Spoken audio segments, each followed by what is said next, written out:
बिल्ला फिजिक्स वाला का ऑनलाइन क्लास ज्वाइन करके कुंफू सिख रहा था। ये देख चूहा पलटन बिल्ले का मजा ले रही थी। क्या गुंडा बनेगा रे? बिल्ला अक्षय कुमार से इंस्पायर होकर कुंफू सीखना जारी रखता है। मंजिल को भुलाकर जिया तो क्या जिया।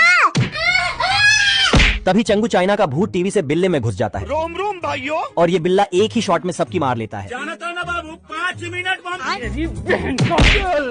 गया खत्म। तभी चूहे का चेला बिल्ले से पंगा लेने आता है। हे प्रभु। पर बिल्ला तो अंगुली से ही दोनों को नंगा कर देता है। मेरे भाई पर हाथ उठाया तूने।